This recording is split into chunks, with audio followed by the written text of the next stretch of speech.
Hey, Pastor Josh here. We're reading Mark chapter 9, verses 25 through 29. And just for point of reference, this is Jesus getting ready to heal a boy who is being attacked by an unclean demonic spirit. And when the spirit comes upon him, he becomes mute and he throws himself into the fire and even throws himself into water. He foams at the mouth, grinds his teeth. I encourage you to read to listen to the previous two videos to get a little bit more of the context of what exactly is going on here. So let's read and see what happens. And when Jesus saw that a crowd came running together, he rebuked the unclean spirit. And so now there's already a crowd that has amassed, because remember, Jesus was up on the mountain with Peter, James, and John, revealing his glory. He came back down, and the scribes, the religious leaders, were arguing with his remaining disciples because the disciples could not cast out this unclean spirit. They were not able to, and we saw in our previous reading that the reason they could not cast out this unclean spirit was because of their unbelief. And so there's already a crowd there happening, and so when Jesus gets there, another crowd, it gets bigger. So they're running together, they're seeing them, and then when he's seen all this group coming together, he then rebukes the unclean spirit. And that's an attitude we need to adopt, we need to change, and to realize that Jesus has power over everything. All he has to do is rebuke. All he has to do is correct, and immediately it gets fixed. That goes from the unclean demonic realm, that goes through to storms, that goes through any part of creation. He has absolute authority over. So why would we not put our faith and our trust in him? And here's what he says to this unclean demonic spirit. He says, "You mute and deaf spirit, I command you, come out of him and never enter him again." He commands the spirit to leave and never come back. And so right here, command, I think, for us to obey. He tells the spirit, never come back again. Now, there are some folks and groups and such that think that every element that we have or every bad habit that we have is directly connected to some sort of demonic spirit that is oppressing us or even possessing us.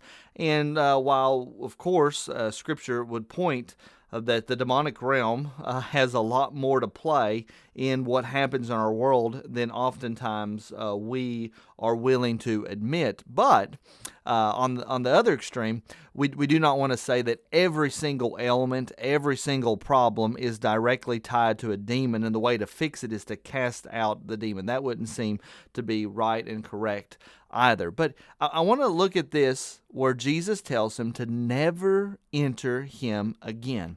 And I really want to go to other parts of Scripture here as I'm thinking about this command, is that if Jesus truly has full power over everything, then that command for us, if we think about the fruits of the Spirit, the fruit of the Spirit is love, joy, peace. We just look at those. Love, joy, peace. And so if that is a command to us to be loving, to be joyful, to be peacemakers, if that is our command, then it would seem that if Jesus has commanded us to do it, then if we are to be loving, then we should be loving all the time.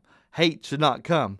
We should be joyous all the time. We should have that joy. Remember, we're not saying happiness, but joy, that secret, sustaining joy all the time, that peace that passes all understanding.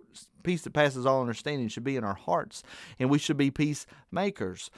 So we oftentimes underestimate the power of God to work in our lives and to truly help us put off bad habits. I'm not saying that all those bad habits are directly caused by an evil spirit.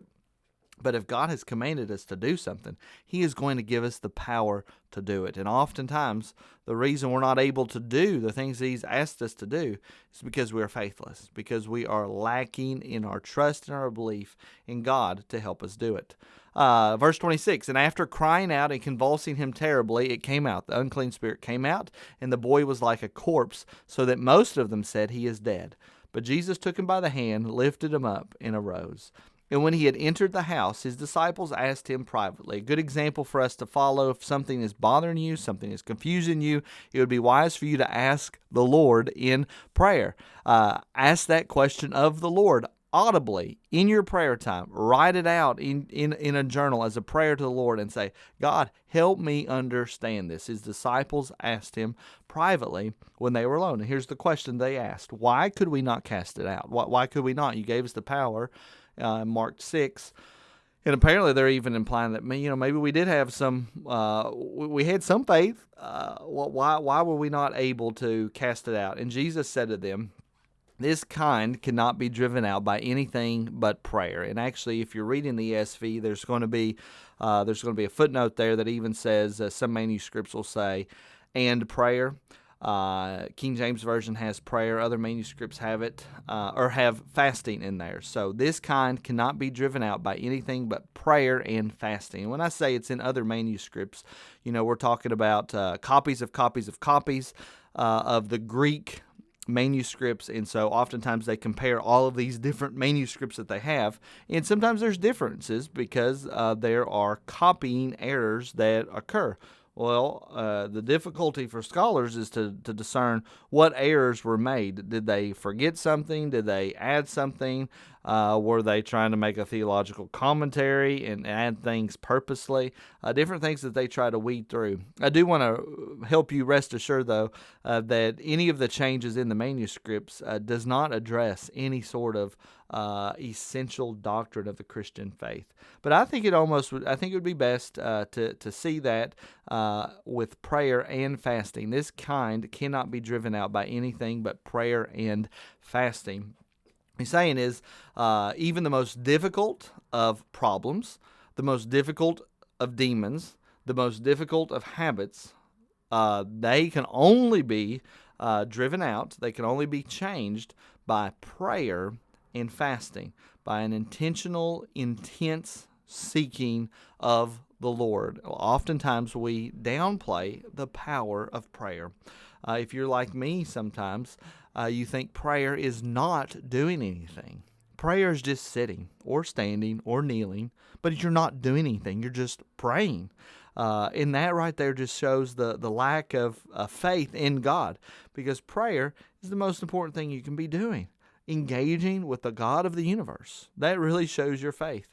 And so Jesus is saying that, hey, the most difficult of problems, the most difficult of demons, the most difficult of situations cannot be taken care of by anything but prayer. So claim that promise, the power of prayer, and may you spend some time today on your knees, bowing your head, seeking the Lord, asking Him to work in your life. Pray that's been a blessing to you, and I'll see you all in the next video.